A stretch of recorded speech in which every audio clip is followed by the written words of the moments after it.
Hi, everybody. It's Charity again. So, today and tomorrow, I'm going to be walking through the Third Amendment, and we're going to read it, dissect a little bit of it. Now, just so you know, if you couldn't tell already, I am not a legal professional. Okay? It's not what I do for a living. I have read the document several times. I have read up on both sides of the argument. I am willing to walk through it with you, looking forward to walking through it with you. And here we go. Okay, so here is the actual amendment. We're going to start up here. Section 36.1. This section shall be known as the Right to Reproductive Freedom Initiative. 2. The government shall not deny or infringe upon a person's fundamental right to reproductive freedom, which is the right to make and carry out decisions about all matters relating to reproductive health, including but not limited to prenatal care, childbirth, postpartum care, birth control, abortion care, miscarriage care, and respectful birthing conditions. Now, this whole litany of stuff at the end, majority of them we don't have a problem with, right? Because we want there to be good prenatal care. We want there to be respectable birthing conditions. We want there to be postpartum care, right? And really, the part that I've circled in blue, the abortion care, is the biggest issue that we have with this, okay? Because with this amendment, when they call it a fundamental right, okay, they are putting it in the amendments as the same sort of fundamental rights that correlate to our U.S. constitutional amendments. So, Amendment 1, Amendment 2, Amendment 3, right? You have the right to gather, the right for bearing arms, you have the right to free speech, right? All these things that are enshrined as fundamental rights for the individual person. They are saying that abortion care is on the same level.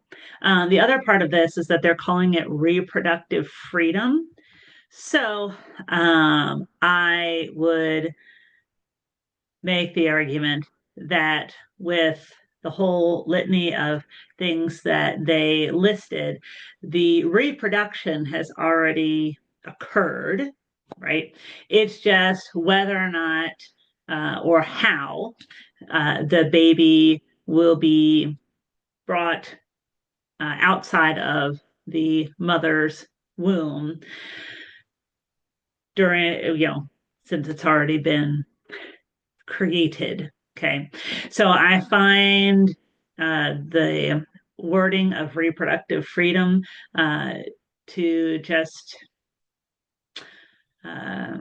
be a little tongue-in-cheek, maybe. Going on to 2, the right to reproductive freedom shall not be denied, interfered with, delayed, or otherwise restricted unless the government demonstrates that such action is justified by compelling governmental interest achieved by the least restrictive means. So, in other words, what they're saying is that it's in the government interest, for whatever reason, to interfere with this care, this litany of cares that we read about, taking place. So now, again, we know how fast government can move. And the other piece is that they're very much limiting what the government can do to curtail any kind of abortion care. So any denial, interference, delay, or restrictions of the right to reproductive freedom shall be presumed invalid. Fairly straightforward. Okay, again, that reproductive freedom. For purposes of this section, a government interest is compelling only if it is for the limited purpose and has the limited effect of improving or maintaining the health of a person seeking care, is consistent with widely accepted clinical standards of practice and evidence-based medicine, and does not infringe on that person's autonomous decision making. Okay, so again, very limiting of what restrictions can be. And the part of the restrictions is its limited purpose and limited effect, and it has to be improving the person seeking care. So in other words, we are not concerned about the well-being of the baby in utero. We are instead putting the mom as number one priority, which is interesting because OBGYNs, when that profession was, in its infancy and just starting out, their patient was the baby. And now that's not turning into the case anymore. Mom is primary patient, not baby. So some other things that you might notice in this is that it's listed as the person seeking care. Issues have been raised with this because it's not gender affirming language. Instead, there's argument that because it doesn't list the female or woman that is seeking care, that it's opening the door for future discussions or laws or whatever with this differentiation between gender and sex and fluidity and this whole thing. So in other words, the language is throughout this document is not strong in saying that females are the ones who get pregnant and carry children. We're going to skip 4. That'll be for tomorrow. So tune in for tomorrow. 5, no person shall be penalized, prosecuted, or otherwise subjected to adverse actions based on their actual, potential, perceived, or alleged pregnancy outcomes, including but not limited to miscarriage, stillbirth, or abortion. So we'll stop right there. This, in other words, means that physicians can't be prosecuted for anything about miscarriage, stillbirth, or abortion. And like as an example, if something goes wrong in the delivery room and the baby is stillborn, then the doctor can't be prosecuted. If something goes wrong with the abortion and mom gets hurt, then no actions can be taken. Same thing with a miscarriage. This is sort of one of those, I personally wonder about what kind of effect this would have on prosecuting as far as people who hurt the baby or kill the baby outside of a medical doctor's office. So as an example, if pregnant woman is driving, hit by a drunk driver, and she dies, that means baby dies too.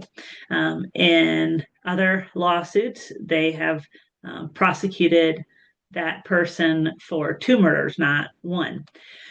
So could it be that this phrase could be used to not prosecute somebody for 2 murders, just the one of mom? I don't know. That was definitely a question that popped into my mind, though, when I was reading this. Next sentence. Nor shall any person assisting a person in exercising their right to reproductive freedom with that person's consent be penalized, prosecuted, or otherwise subject to adverse actions for doing so. So in other words, we're protecting both the person who performed the abortion and the person who drove the woman to the appointment or helped the woman in whatever way. So hedges of protection for both of those is what's intended there. And again, not having firm gender language in this. 6, any government shall not discriminate against persons providing or obtaining reproductive health or assisting another person doing so. So in other words, the government can't discriminate about to anyone who has had an abortion, is providing an abortion, or helping a woman attain an abortion. And again, they are also including all this litany that we read about up in here. Okay, so anybody providing any of those services can't be prosecuted.